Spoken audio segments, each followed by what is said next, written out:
La prière évoque une force douce, un refuge, un dialogue suspendu entre nous et l'invisible.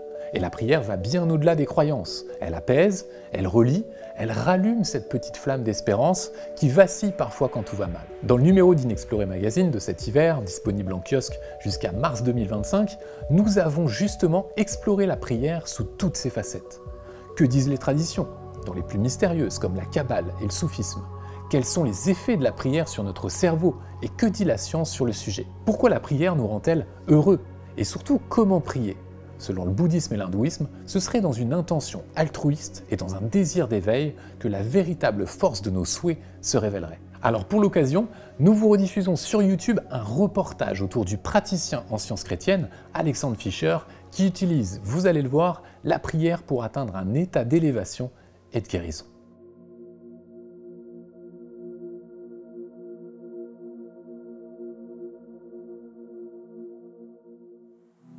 L'Éternel est mon berger, je ne manquerai de rien.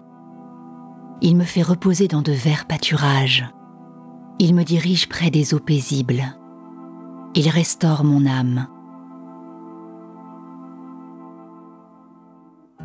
Langage universel entre l'homme et le divin, la prière se décline sous une infinité de formes. Alexandre Fischer est praticien en sciences chrétiennes, une approche à mi-chemin entre religion et spiritualité. Pour lui, la prière est un mode de vie qui mène à l'unité et à la guérison. La prière, c'est un changement d'état de conscience où on va quitter la peur, on va quitter la conscience qu'on a d'un problème pour être entièrement englouti dans un sens du bien. C'est pas un talent, c'est pas une capacité personnelle, c'est pas un don, c'est plutôt une attitude d'écoute intérieure pour voir, je dirais, se poser sur l'eau de notre pensée une idée, un concept spirituel qui va nous aider, qui va commencer à dissoudre un petit peu la peur. Si je suis devenu avocat, c'était vraiment pour aider les autres. Et un rendez-vous au cabinet avec une dame qui était à moitié en pleurs parce qu'elle était licenciée par son employeur dans des conditions assez terribles. Et la dame en face de moi est en train de pleurer. Et là, je m'aperçois que je ne suis pas compétent pour l'aider, en fait. Je ne pouvais pas sécher ses larmes parce que le vrai problème, c'était pas le licenciement. Le vrai problème, c'était la blessure dans l'amour-propre, c'était la colère. Il y avait toutes sortes de choses qui vraiment généraient cette peine.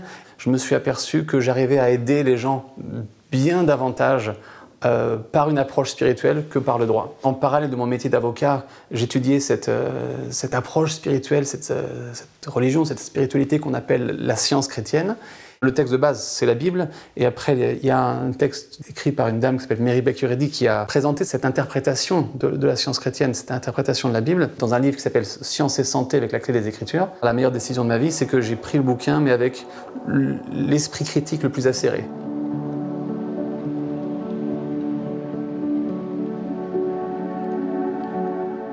Qu'est-ce que la science chrétienne? Et je dirais que c'est une religion, mais une religion dans le sens pur du terme, dans le sens d'être relié à Dieu. Ce qui nous aide à nous relier à l'infini, comprendre mieux notre relation à l'infini, mais une religion affranchie de tout dogme, toute croyance, tout rite, toute hiérarchie. On pourrait dire que c'est une spiritualité structurée. Et cette structure, c'est l'enseignement de Jésus dépouillé de toute croyance. Alexandre est régulièrement consulté par des personnes de tous horizons, convaincus que la prière peut faire des miracles.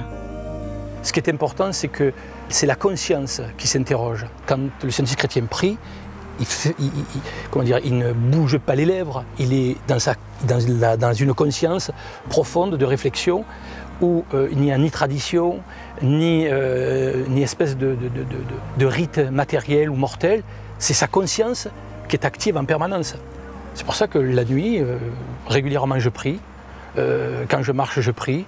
À titre personnel, la prière est pour moi un état naturel d'être.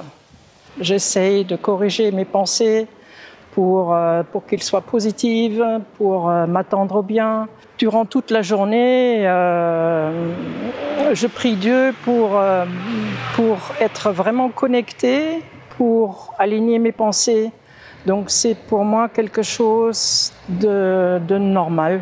de naturel. Le but de la prière, me semble-t-il, est de se sentir comblé, de sentir bien avec tout le monde, de sentir bien physiquement également. Je prie régulièrement tous les matins, quand je me réveille. Je n'aime pas quitter la maison sans avoir prié. Il fut un temps, quand j'avais un vrai problème physique, que j'avais une règle pour moi-même, c'est de ne pas me coucher si j'avais un sentiment de crainte. Donc il y avait des moments où je ne me couchais pas avant de prier pour évacuer la crainte. Il n'y a pas de règle dans le sens de comment est-ce que je dois prier demain matin. Je dirais c'est que le but, c'est d'arriver à un sens de paix. Je vais utiliser un mot un peu utilitariste. La prière qui fonctionne, c'est la prière qui va me faire arriver à un grand sens de paix, où la peur va me quitter, l'inquiétude va me quitter, parce que au profit de tout ça va se développer un sens plus précis et plus clair du divin. L'effet secondaire de cette prière, c'est que oui, le gars qui ne pouvait plus marcher arrive à marcher, le problème au boulot se résout, le problème avec la famille se résout, l'autre difficulté se résout, mais c'est l'effet secondaire de cette prière.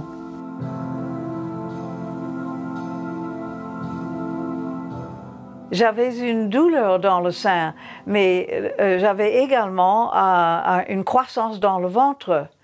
Et ça, c'est souvent lié dans ces maladies-là. Et ma mère et ma grand-mère sont décédées par ça. Et je ne voulais pas ça. Et je me disais que ce n'est pas cette histoire d'hérédité, de génération en génération ad éternelle, n'est pas du tout nécessaire. Et donc c'est pour ça que je me suis dit que je pouvais certainement vaincre ça. Avec l'aide d'une praticienne. Je sentais que les choses allaient de mieux en mieux. Et puis finalement, c'est ce que le médecin du travail a bien vu. Mais pour le sein, évidemment, ça a disparu soudainement, d'un jour à l'autre, avec la crainte qui a disparu. Il arrive parfois que lorsque mon sens, je dirais, humain n'est pas suffisamment élevé, ou parce que j'ai des doutes, des craintes, ou parce que je souffre, hein, on peut imaginer des choses comme ça, qu'à moment de faiblesse, je puisse faire appel effectivement à un praticien de la science chrétienne qui sait comment prier, qui sait comment traiter un cas. L'intérêt de partager une conscience commune dans une unité commune, c'est toujours un élément fondamental qui facilite la guérison, qui bannit la crainte très facilement, et qui rappelle le fondement, le principe qui est toujours présent, toujours là et qui ne nous abandonne jamais. Moi j'ai eu une belle guérison d'ailleurs avec le premier chapitre de Samuel, chapitre 15. Je ne suis pas, j'ai pas de pouvoir personnel, je ne suis pas un gourou, je ne suis pas un maître, simplement je prie pour les gens. Sachant que l'attente elle est double, l'attente elle est effectivement la résolution de la situation, mais elle est double dans le sens qu'on s'attend aussi à ce que la personne reparte avec les clés pour pouvoir pratiquer la prière par elle-même. En fait. Je me souviens, une fois, on était partis avec mes parents chercher des fraises en Allemagne, c'était au mois de juin, pour faire de la confiture. Donc on est rentré à la maison et puis ma mère, ça allait vraiment pas du tout. Elle pleurait parce qu'elle avait terriblement mal au cou et j'ai dit à ma mère, t'inquiète, ce n'est qu'une bulle d'air, il n'y a rien dedans. Elle peut gonfler, mais au final, il n'y a toujours que de l'air dedans. Et elle va finir par éclater, cette bulle. Arrivée à la maison, je l'ai aidée à se coucher. J'ai cherché l'inspiration, quelque chose, une pensée qui me libérait. Pas trouvé du tout. Donc je dis, bon, puisqu'on est venu avec les fraises, je vais les nettoyer pour préparer pour la confiture et puis je vais prier en même temps. Et puis quand j'avais fini de nettoyer mes fraises et que j'étais calme, j'étais sereine, je savais que ça allait bien. J'ai entendu mes parents descendre vers la cuisine, donc je me dis tiens, elle s'est levée, donc elle est descendue, elle a commencé à couper le pain, à préparer le repas du soir, comme si de rien n'était. Donc je me suis adressée à elle, je lui ai dit ça y est, elle a éclaté. Quoi? Bah, la bulle. Elle a dit ah oui, ça y est. Et puis c'était la fin de l'histoire.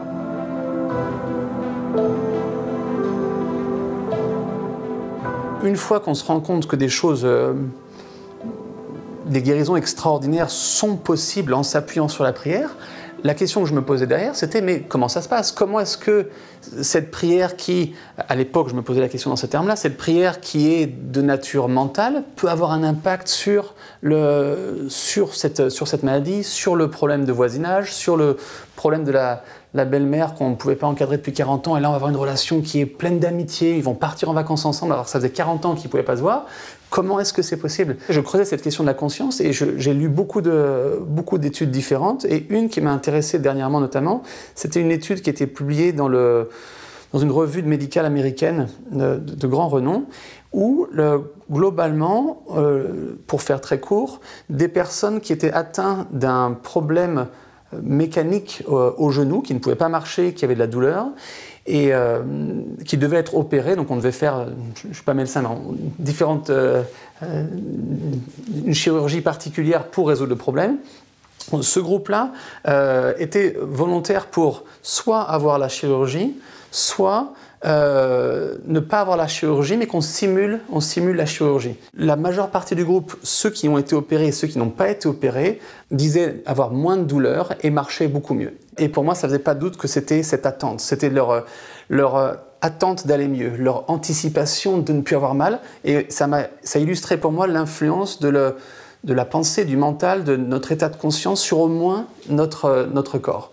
Et c'est important de dire ça maintenant parce que la prière c'est profondément spirituel et divin, mais en apparence, ça se situe au niveau du mental. Donc là, on commence à comprendre comment est-ce que la prière peut avoir un impact sur une maladie qui est dite incurable. On a tout essayé et puis on ne peut rien faire.